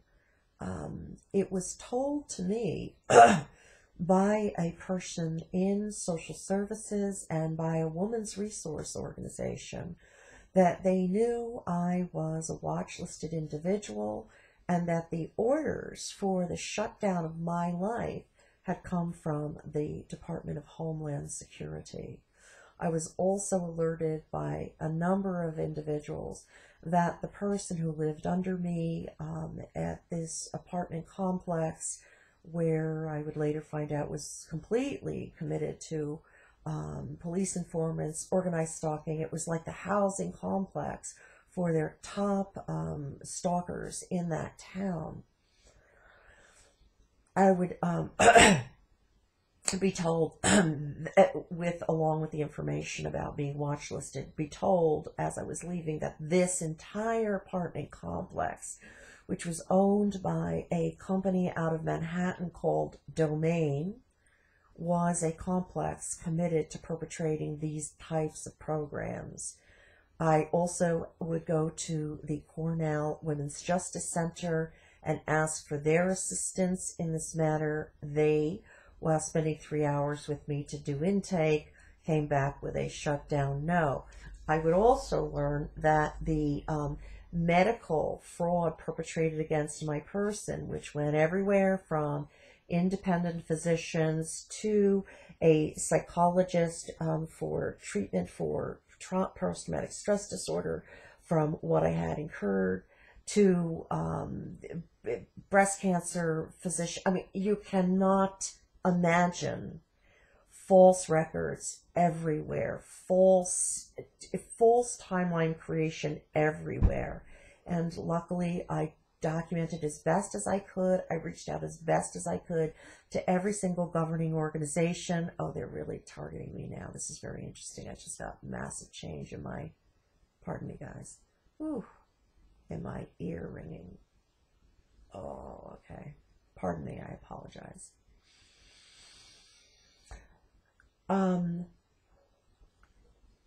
So when I left Ithaca, New York, I had reached out in now Puerto Rico, as well as New York State, to the highest ranking local, state, as well as federal authority in a number of these issues. I had also begun to put together an affidavit for submission to the UN, and based on the perpetration that followed my person during this, it is very, very obvious in timeline reconstruction that this program of illegal watch listing, surveillance abuse, community stalking, community harassment, and both psychological and physical torture and attempted murder just continued on. I won't share the very specifics here. They are an individual document. That is my affidavit. All potential defendants, all perpetrators are listed there. But here I'm doing this so that everyone within my community and out can understand why I'm in this position today. When I went to what I thought would be safe haven in Connecticut via an individual who also suffers in these programs, I have to confirm that definitely she was a wonderful person originally, and she was very severely perpetrated, at least in terms of the way her house appeared to be set up to be able to basically collect, aim, focus, and amplify any kind of electromagnetic torture. However, within about 10 days of living there, things became very odd. For example, when I did get there, I was shown to a downstairs basement where I was supposed to live, which was essentially unfinished and filthy, which I could not contend with because I had just come off of a year of severe health attack nonstop, between attempted poisoning with glyphosate to directed energy devices, weapons, to nonstop stress, to, I mean, to nonstop obstruction. I mean, I couldn't. And just as now this is the telltale here, just as I was reaching out to the individuals in this new community who could help me with my social security, with my disability, with my housing, the individual who had offered me shelter went ballistic. Literally on the morning after we came out of church services and we were supposed to drive me to this critical meeting, this person went ballistic in the car. And when I say ballistic, I mean this person acted like the domestic violence person did often when he would attack me in the car. It was so strange to me, but I was so composed after being away from him for quite some time and done really good work to deal with my post-traumatic stress that I just drove directly to the meeting. I let this person take her car and I never returned to her home. During this meeting, because I was trying to relay now this severe problem that I had with homelessness again, the disability, there was a disability rights organization. They helped me find a hotel, Safe Harbor. Thank God I had some savings. Thank God I was able to negotiate my fee down. But for about a month, this TI, who was also in the New York Times article and pictures, refused to bring me my stuff or to help me in any way to get my possessions out of her home in a quiet, respectful, and normal adult manner. I had to call the police. I had to. And to have them escort myself and a wonderful TI from Rhode Island, who was just so incredibly helpful to remove my items. I was then moved to another purported illegally watch-listed individual for a month, and I went there because I was told by her housing complex that they had plenty of units available, and that I had to fill out an application. And since I had SSI, etc., and by the way, in Ithaca they owed me $60,000 to $80,000 and $60,000 to $250,000 and look back, and they completely defrauded me of that as well by saying, "I'm sorry, we have no record of that decision," and you cannot imagine the level of fraud. There are very specific steps that need to be taken, and Social Security Administration is one of the most corrupt federal agencies in the history of time, as far as I can tell, because I was defrauded and abused by them in 5 different places. Back to this. So when I moved to this person's apartment complex, and I'm so grateful for this, I go to file the application, and I'm told then that, oh, sorry, it's a 3 to 5 year wait. So what do? Is I try now to, after a year of trying to document as best as possible on Facebook what I'm going through in Ithaca, I try to reach out to the Rhode Island situation that I find myself in, which means I will be homeless again by February. And I do everything in my power not to be, and I can find no cover. I can find no one to assist. All avenues are shut down, which is very odd given the fact that the Northeast group is purportedly one of the strongest groups with an affiliation with folks like William Binney. There was no reason for what I went through with TI-1 in Connecticut, nor with what I had to endure then in Rhode Island. At the end of the month, because this targeted individual could not have me stay longer, the apartment complex itself called the police to have me removed. I was all packed and ready, and I got no heads up on any of this, but anyway, they were very polite, but they took me to a homeless shelter in this area, the south of Rhode Island, which would have been incredibly beneficial for me because I would have been able to very easily launch from there. It was my kind of community. What the homeless shelter, I think it's called Warm House, Warm Shelter, did in the South and Westerly, Rhode Island, was to transport me, although they had beds in this shelter, to the worst shelter in Rhode Island, in Providence, that was filled to the eyeballs with felons, criminals, large and small, drug addicts, large and small. It was surreal for 6 weeks, during which time all efforts to resurrect my life, to find housing, oh, they're bombing me with directed energy now. Yeah, all right.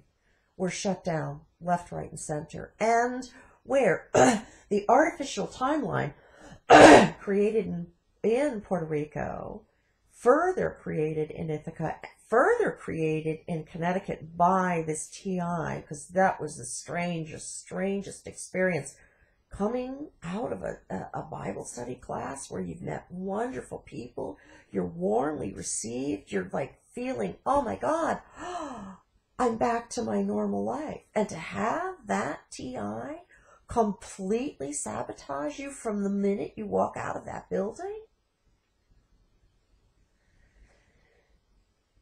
I reach out to Facebook in March of 2016, and an individual, a veteran who is disabled, comes to rescue me from this homeless shelter. And this is after severe perpetration, non-stop, complete shutdown of any opportunity to rebuild a life. Pardon me. This individual, it comes to get me, but what I notice is that there is no room for my things that are in storage in South Rhode Island, because his car is packed to the gills, and I've told him we need to get my items in Rhode Island. Now, this was impossible, so now we're talking about 2 separate storage units. The one in Puerto Rico, quote unquote, had been rained on. It was in some kind of external container, and everything was destroyed, which of course was not the truth. So I lost everything, about $50,000 worth of items in Puerto Rico due to these programs. And now I was walking away from all of some of my most important remaining possessions, other than those in New Mexico still in storage, because this person reneged on a very particular tenet of our agreement. We separate. I am blessed enough to then be perpetrated, and it's very clear this person was a perpetrator, because it's the same kind of thing. They come in as they're going to help, and then they turn out to be perpetrators. It's a nightmare, truly. And so I go on to my next perpetrator, who helps me get down to Florida.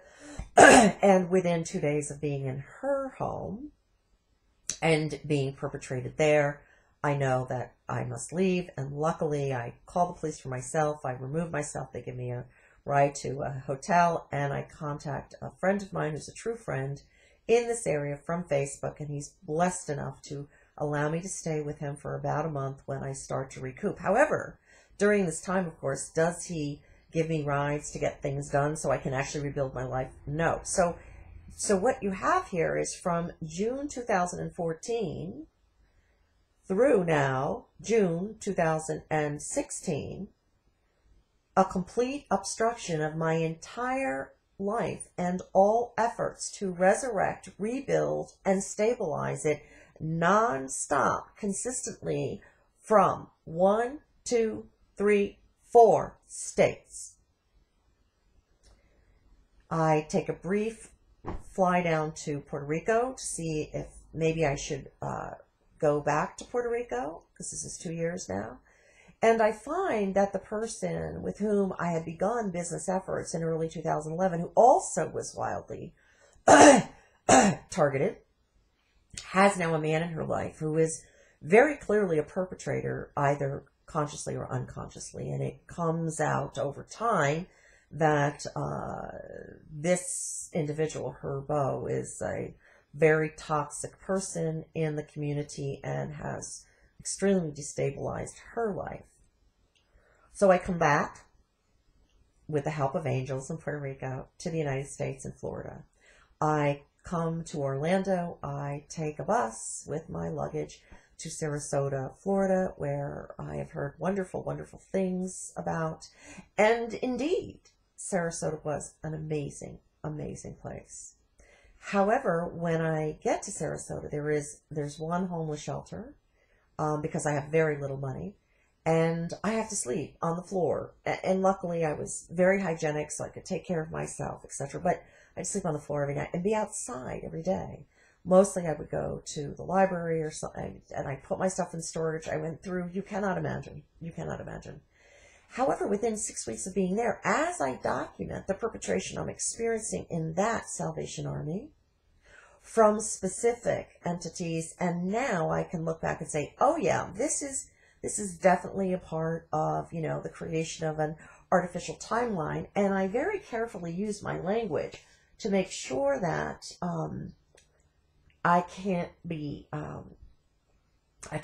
my timeline can't be railroaded into this targeted individual, crazy, gonna be violent kind of person. However, they continue to try to do that, and I'm illegally tested for drugs and told there was marijuana in my blood. I don't smoke marijuana. And this, of course, is the morning after I complain about one of the roommates who's been smoking something in our bathroom. And luckily that morning I had a doctor's appointment. They took blood and they're like, no, that's ridiculous. You're not going to have any, they're telling, so the fraud was off the map. But Sarasota itself was really quite lovely in many ways. But within 6 weeks, I'm removed because of this from the Salvation Army, and I'm given I can't go back there for a year. Because the same roommate who was nonstop perpetrating, along with the other one, who was involved in this, puts on so much Bengay that I literally can't sleep in the room that night. So this is a part of, of course, that denying a sleep cycle, which has gone on now for so long, it's ridiculous. And as I try to talk to her the next morning about this Bengay episode, this tiny little crippled creature, starts assaulting me when I raise my voice. And I have a really loud voice when I want to, and tell her to cease and desist. And I've already reported her a number of times to the Salvation Army. I'm the one who has to leave. Now, this is very, very typical, as all targeted individuals will tell you, or the illegally watch-listed and the illegally targeted for kill. It's very, very typical of their experiences over a long period of survival. You can imagine how much money I went through with all these moves trying to stabilize. You can imagine how much I was hit based on the investments that I made in the early 2000s that either disappeared or failed. And this is from people who were fairly close to me and individuals that I had helped as well.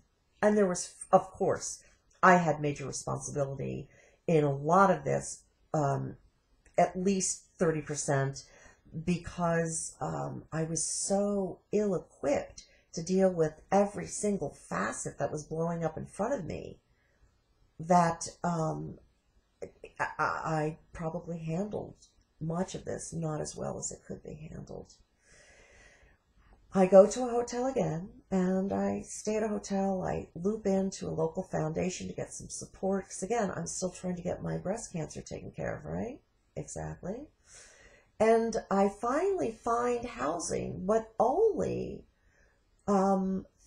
when I reach out specifically to different offices who are supposed to be helping me, like Section 8, I have my Section 8 back, like the Jewish Family Services Foundation. I'm not Jewish, but I have the Jewish lineage, and a few other places. And I do find a wonderful, wonderful, wonderful, wonderful spot on earth. Unfortunately, out of the gate, it was a community policing organized stalking event, and because of the now continued perpetration and targeting from Social Security's administration, now So we're talking about the Social Security Administration committed fraud and abuse against my person in New Mexico, Puerto Rico, New York, Rhode Island, and now Florida. This is, so we're talking about from 2008 until the January of 2017. When Social Security once again commits major fraud and abuse, I decide, after many, many months of thinking about this and noting certain individuals coming into the TI community to work on behalf of the TI community, from the time that I speak with this one individual out of Europe who is seemingly a leader of this community at this juncture, which I believe the date was, we were on Skype for 8 hours, about the 16th or 17th of January of 2016. My life became a living hell because this individual, after an 8-hour conversation, which was not perpetrated by me, guys, I don't have the energy for 8 hours to be on the phone with anyone. However, in an attempt to share with her the ideas that I had for our community, the approaches that I had for our community, the programs that I believe will be successful with our community, this individual, and I have the recording of this Skype conversation, this individual said we would collaborate as we move forward, and therein after iced me. Within days of that conversation, a letter went out to the President of the United States at the time, Donald Trump, with a vast array of individuals signing off on this, except myself. The letter was verbally not what, language-wise, was not what I believed would be very successful. I thought it was far too violent and agitative and aggressive in its manner. But this would start a slander campaign and libel campaign against my person in our community for the entire last year and change. And it would be so bad that individuals like Romola D, Catherine Horton, and anyone within, not anyone, excuse me, a number of individuals within their group, and then it would extend out to Ella Free, Derek Robinson, and Anne-Marie Anderson, and it would turn into what, of course, it was with everybody else, which was, I'm the issue, and that don't work with her. Now, a person who has gone through, by 2016, what I have gone through for clearly almost 2 decades, and has survived it, has had 0 altercations with individuals perpetrating against her in all of these states and 2 countries, has a 0 record of criminal, large or small, actions, has a 0 record of mental health issues other than post-traumatic stress, but given the fraud that we all encounter and the fraud that I encountered on the physical side as well, who knows what is said in that second and third thing of books, of medical books. It is impossible for that person who also suffers from chronic fatigue, fibromyalgia, chronic migraines, irritable bowel, asthma, peripheral neuropathy, and cancer. It is impossible for that person physically to be contentious with anyone. And if that type of person is contentious with anyone, it is in response to the provocative perpetration that is being directed at that person by agents who are either conscious of their actions, words, deeds, or not. But there is no doubt that there are only 2 alternatives to this person experiencing profound perpetration by her own community. One, the individuals are unconscious of their behavior and are completely mind controlled. Two, the individuals are conscious of their behavior and are not conducting themselves in professional, non-harming ways. Those are the only options that anyone should consider when experiencing perpetration anywhere within our community or outside. This slandering, defamation, and libel, and shunning and shut down from the community, once again, put myself in a very severely compromised position. And of course, I've not shared any of this for years with anyone, so you're hearing this now. And half of my team members, course team members, end up also being perpetrators. How do I know? Because it's very clear.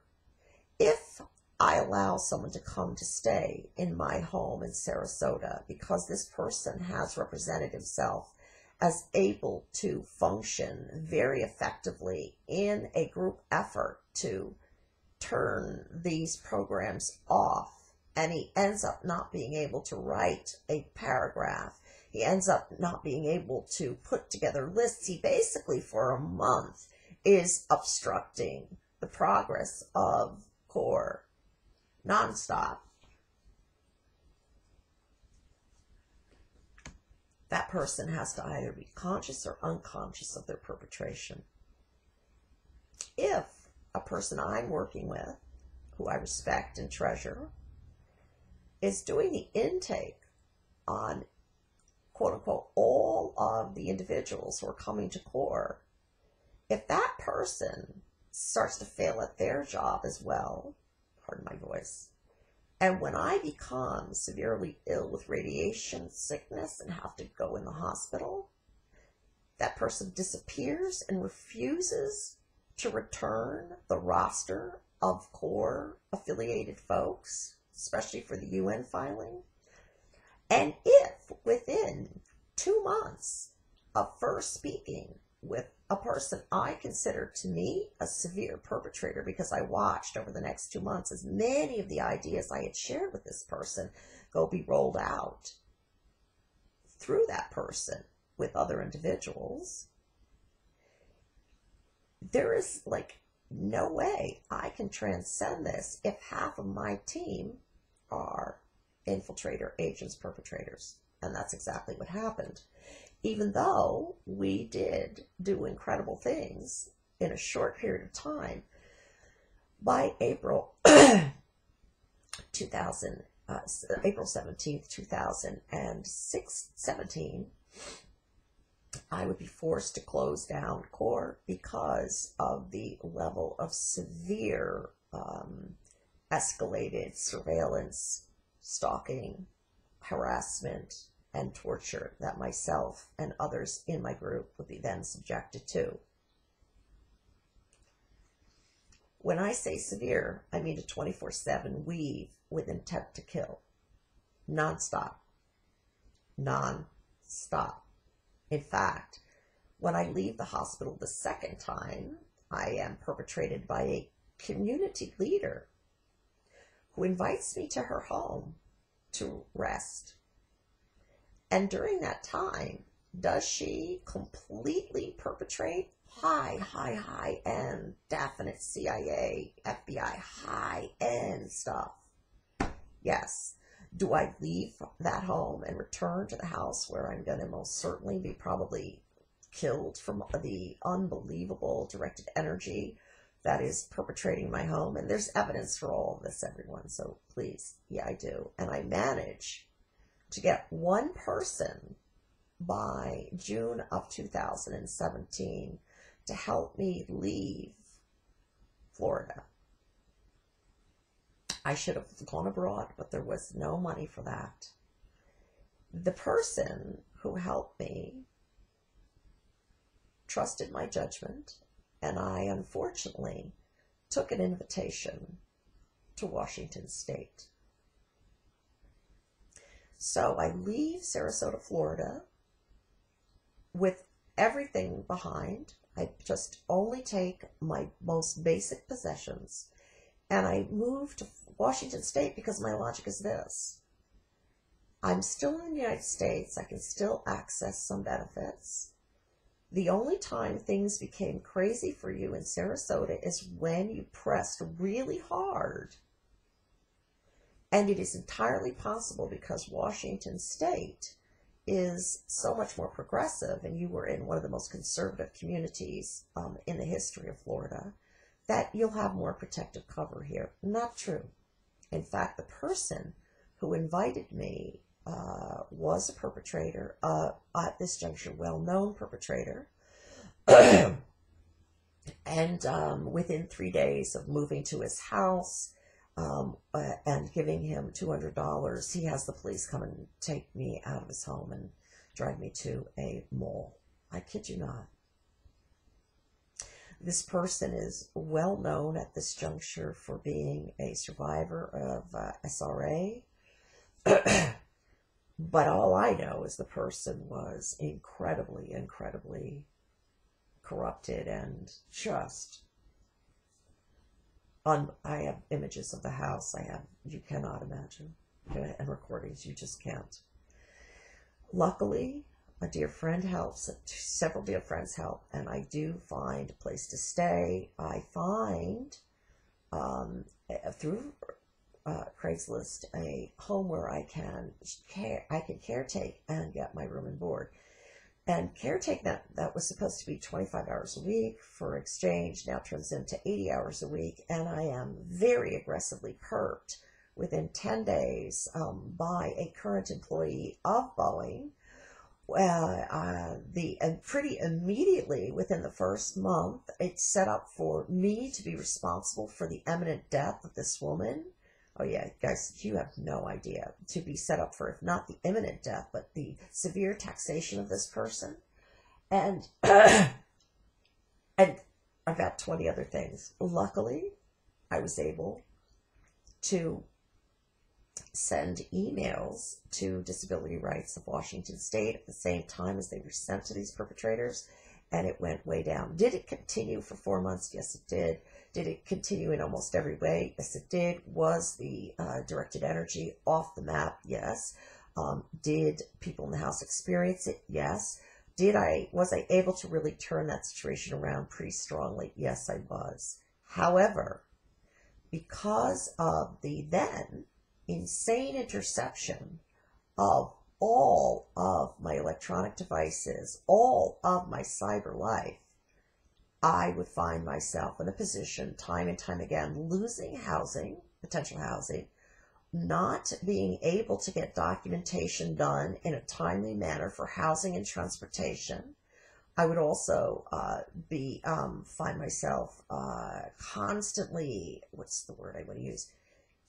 Constantly not supported in almost everything that I was doing, including securing independent housing through Section 8 in different counties. It was, and with the individuals in this household.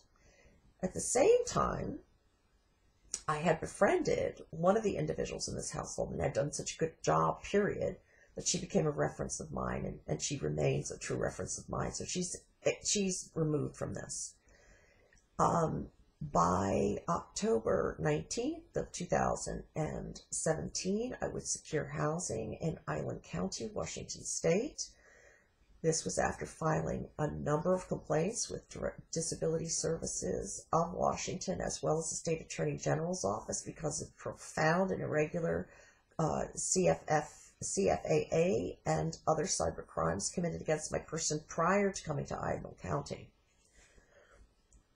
Upon coming to Island County, my new Section 8 landlord would completely change her demeanor toward my person and become a perpetrator right out of the gate. And how do I know this? Because the terminology, the language that the woman used is nothing that I ever shared with her, and it is specific only to the artificial timeline that perpetrators project.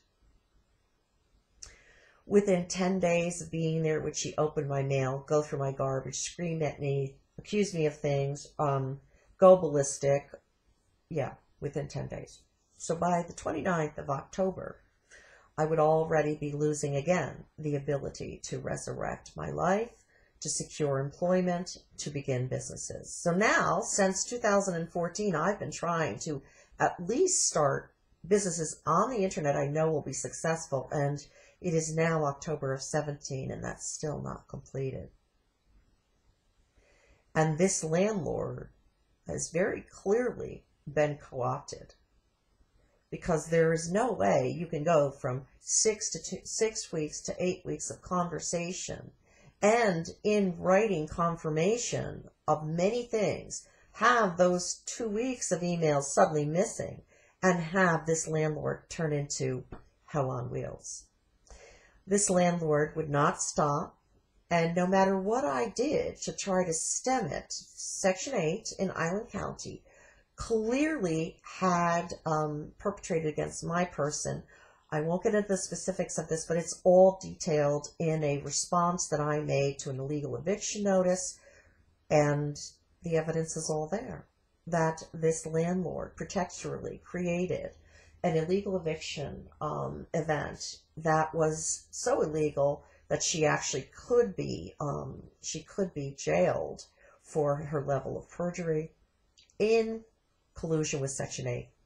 In addition to that, transport in Island County was also, public transport was also involved, and even the Island County Sheriff's Office. This gets, and onward to Superior Court. This gets so hairy because on one side you could say, oh, it's a community just, just corralling around themselves. No. This woman had a history of having problems with tenants. No ifs, ands, or buts, or so I'm told. 2, the level of perpetration that occurred against my person in that residence was indicative of very high level approval necessary. You're talking about constant breaking into my email accounts, stealing of my data, turning off my phones, turning off my EMF spectrometer, destroying my electronics around me with only wireless access to them. In addition to that, it was the first time I was subjected to some kind of wireless, 5G and beyond, that is nothing anyone ever wants to experience. And in addition to that, this is the only time in my life where I have stood before a judge and said the right things to protect myself by law, and have a judge commit errors of law perpetually through the session, which ended up with me, of course, being illegally evicted for nothing. Everything was for nothing. I did nothing, and becoming homeless again. This all coincides with a shutdown, of course, of my Facebook account nonstop since mid-November, on and off, which I now know is absolutely a hacker handler, and it's most probably not Facebook, because Facebook would never be so flagrantly aggressive unless these handler, hacker perpetrators are at a very, very high level and are perpetrating wild timeline narratives that have nothing to do with reality, but are necessary for these perpetrators to continue to survive based on what the levels of crimes that they have perpetrated in a racketeering fashion between Puerto Rico, the United States, and now 1, 2, 3, 4, 5 states. And all of the usual suspects are in each state and in both areas. So any time that I have to interface with the United States government on a federal, state, or local level, this is generally what happens to me. And because I've documented and evidenced it so, I am now still in Island County on the 11th of March, homeless, staying at a friend's house. And by Thursday, I have to be out of here, or most likely the police will be called and I will be removed. Now, is this in the midst of, again, Facebook being completely shut down nonstop? It continues to be. Yes. Is it in the midst of me reaching out to every single entity that I know to reach out to for protective cover, care, and assistance? Yes. Do I have a very small amount of people assisting? Yes. Do my friend of 30 plus years just step away because she can't handle anymore? Yes. Do another friend of, I think, about 28 years, has he stepped away because he's been targeted very seriously since November? Yes. Is it in a county where the probability of me surviving this level of perpetration is slim to none? Yes. Is this also when I finally have concluded, after a year of watching that community leader from January with whom I was kept on Skype for 8 hours, basically completely create a false timeline that is harming to my person nonstop for over a year with such synchronization that there's no way this person is not either completely mind controlled or is an agent. It is impossible in a year's period to have this kind of coincidental creation of a different narrative within days of my thoughts or actions that definitively is a narrative that reduces the probability of me surviving every single time this narrative is created against the truth of my narrative. I have never seen anything like this, but I'm pretty sure that this is a very serious, high-end activist assassination program of nothing I could have ever envisioned. So, that is a rambling, but a sworn to affidavit. It is filmed and recorded, and the written version exists much shorter, with names, persons, places, everything. But it needed to be done because now you can see that for 20 years, because I stood up for women's rights twice, and because I wrote a book about standing up for women's rights in reference to breast cancer, I have been severely, severely targeted after being put on some level of a watch list and transcending a blacklisted whistleblowers, program. I mean, maybe you could still call this, but wow, this is like, maybe, I don't know. Maybe I am a blacklisted whistleblower. I suspect that I am, but now, because so many different entities are involved in this, in so many different places, and I've evidenced so much, this is definitively transformed into what I suppose one could call a hard kill program.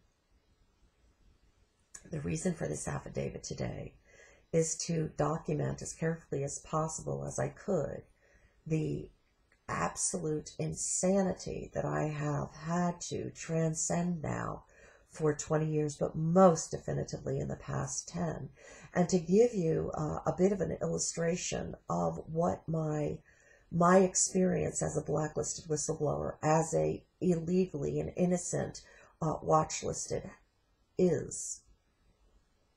It's also to detail the fact that in the last year, when I needed the absolute unadulterated support of my community, I was essentially denied it. And to note that at least 50 to 70% of the individuals in this community, in this innocent watch-listed, in this innocent targeted individual community, are either conscious or unconscious agents. And that some of the leadership is absolutely committed to the destruction of valid truly valid, illegally watch-listed and targeted individuals. There's no other way. I am far too exhausted and sick to be contentious with anyone at any time. And I have until Thursday to find housing. And still I am perpetrated by individuals from the false community leadership. And every single opportunity that I have reached out for, now that I no longer have Section 8, which was exactly the intention, and I was told by the executive director of Section 8 in Island County that she was going to do this to me. In a meeting, no less, with a witness, of course. Has every single opportunity that I have reached out for been denied me because my income's too low? Yes. Because now my once impeccable credit and housing record is tarnished? Yes. Is it true that the one place that I could have landed safely was invaded by this program within one day of me and the landlord making a commitment to see each other? Yes. Did the next day the landlord call me and say, pardon my voice, guys, I have the deposit from this individual, so we won't be doing that room, but we will be doing this room. And when I asked her about this individual, she said, oh, it's someone from Seattle who's a medical compliance specialist. When I thought through the other room that was available in this share, something said, don't go now, just don't. And the medical compliance specialist, because of course part of the fraudulent narrative is that I'm not taking care of my health. That's, yeah. Oh, okay, yeah.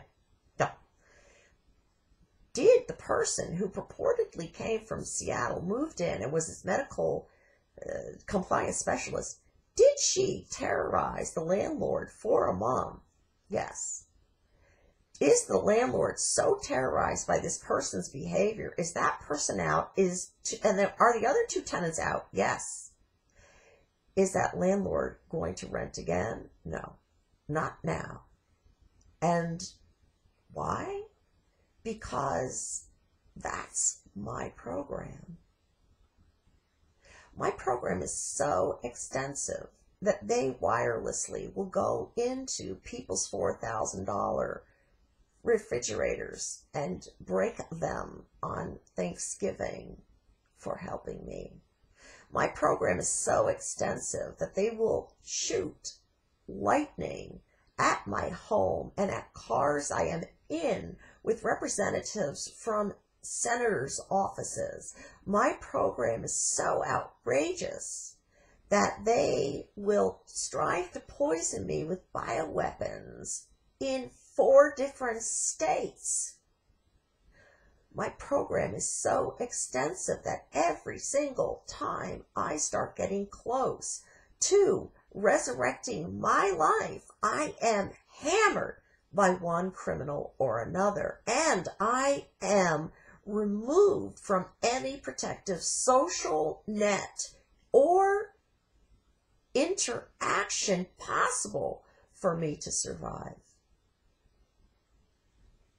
This extreme program has been going on since the summer of 2008. The level of fraud, abuse, and racketeering crimes that I have been subject to in New Mexico, Puerto Rico, New York, Connecticut, Rhode Island, and Florida and Washington are of such pattern and practice that it is absolutely impossible in a random event process for this to be occurring without intent. My intent has been, since my life was destroyed, my websites lost, all of my physical possessions gone, all of my career, all of my credibility, all of my public stature under siege and destroyed. I have just been striving to economically care for myself. That's all. That's all. I have obeyed the law. I have not slandered and defamed. I have not acted in a negative manner toward anyone except perpetrators who deserve that, because if I am unable to protect myself, at least with writing, public disclosure, because local, state, and federal offices and organizations that are responsible, that are chartered to protect my person against these gross, nonstop acts of wild crimes against humanity, war crimes. I mean, we're in a completely different stratosphere of criminality here. I have the right to try to protect myself by telling the truth, the whole truth, and nothing but the truth, publicly, nonstop. I would like to take a moment to thank every single human being of integrity, honor, and truth who has helped me in the last 20 years to survive perhaps one of the worst blacklisted whistleblowing programs in the history of our planet. And I don't even know what to call the last 10 years. I mean, I obviously am seen as some profound enemy of the state. And you know what? Here's the truth. If I, as a woman, cannot secure equal employment rights, I suppose you need to see me as an enemy of the state. If I, as a woman, am not able to secure equal medical rights, I suppose you need to see me as an enemy of the state. If I, as a woman, am unable for 59 years to have equal opportunity in every single area of my life, I suppose you need to see me as an enemy of the state. I am not an enemy of the state. I am devoted to my country. I am devoted to its best and my community's best always. But I will not allow further rape, pillage, and destruction of my person, my health, my career, my talents, my creativity, and my contributions because I am a woman. We have some crazy driver again. All right, is this like 3 hours? Pardon me, 2:17.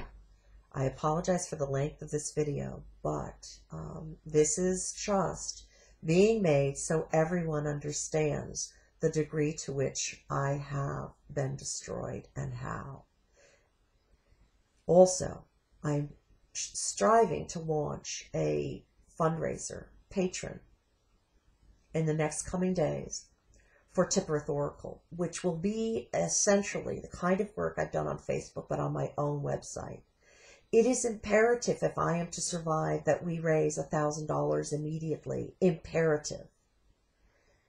Of course, is Facebook shut down again? Did I have to open another account? Yes, I did. Why is that? Because Island County perpetrators, it's not Facebook, I can tell it's Island County perpetrators, because the frequency with which this happens ensures that it's a handler, hacker, and not Facebook, although definitively Facebook is party to this. And there have been so many reports now made to the Department of Justice, the State Attorney General, to local police, it's a joke. I ask you today for support of Patreon and support of all of the endeavors that I am striving toward, or I will not survive. I am at the end game, and please do not believe any of the negative narrative about my person. All of that has been perpetrated so that I die. Crowdfunding has been going on for 5+ years. I have been told by witnesses who have looked into my crowdfunding that my accounts were completely sabotaged. I have documented this to a number of them. Have they ever responded? No.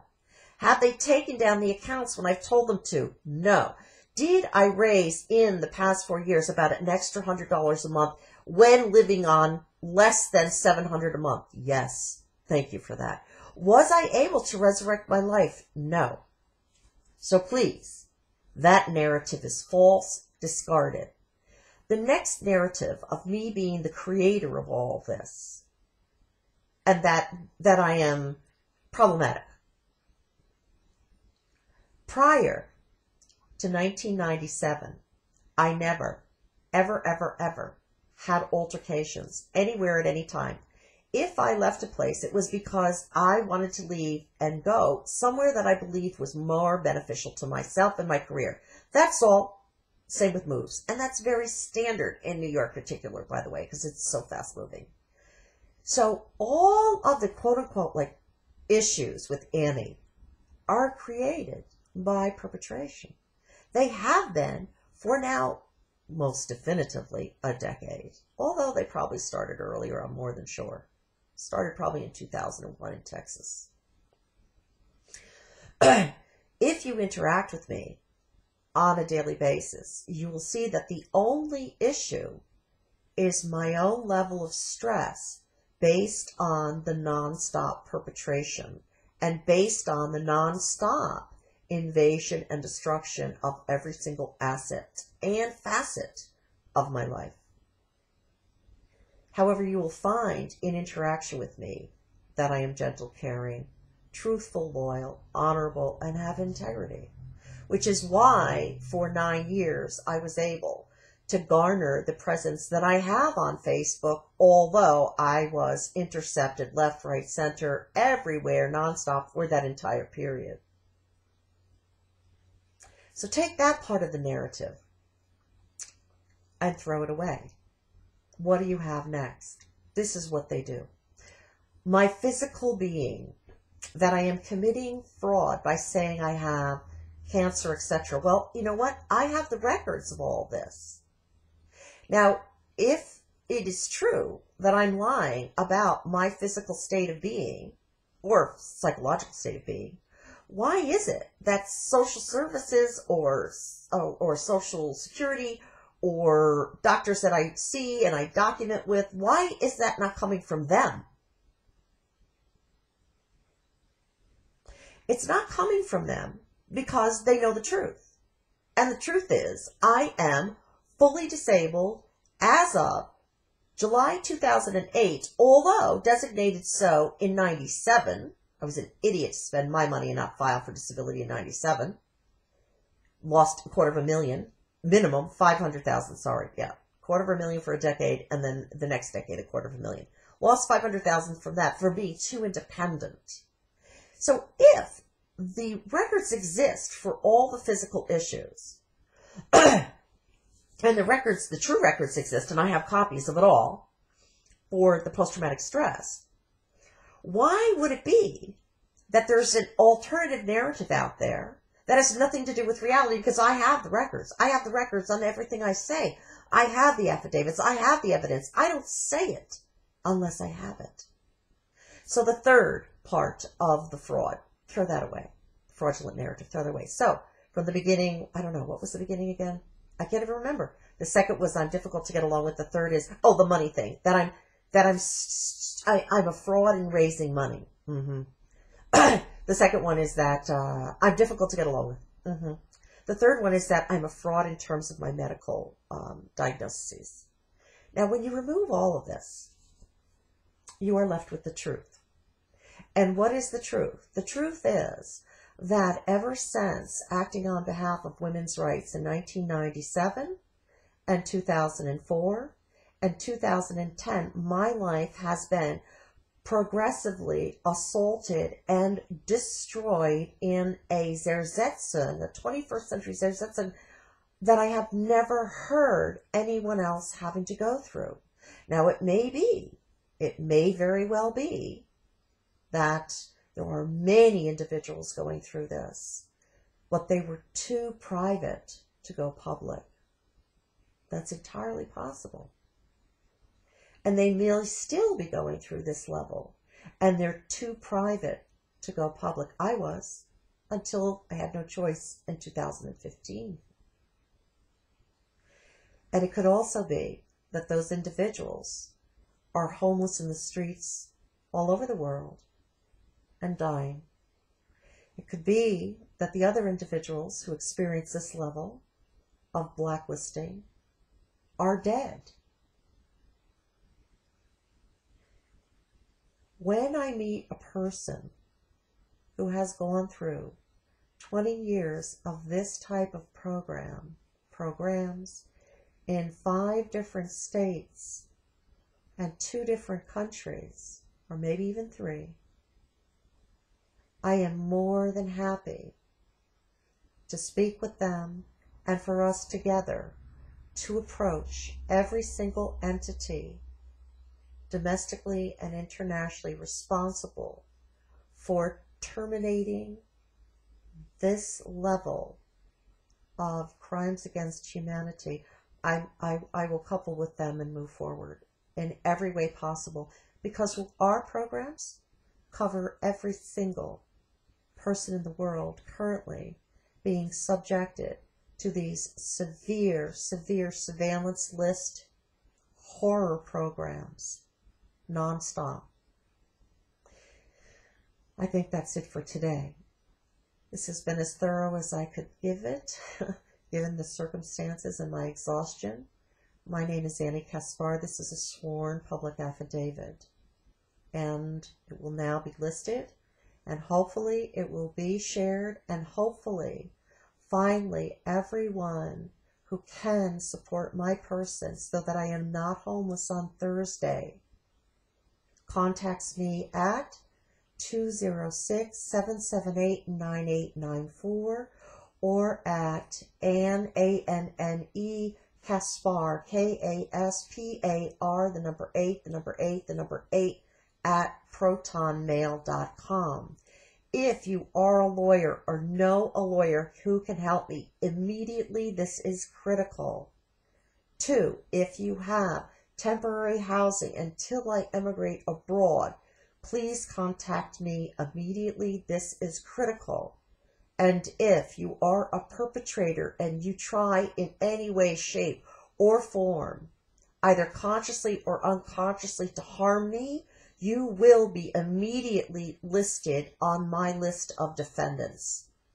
And finally, to every single creature who has slandered, defamed, libeled, surveilled, stalked, harassed, tortured, and attempted to kill me in the past 2 decades, please submit immediately a sworn and witnessed affidavit that is signed, witnessed, and notarized to my email address.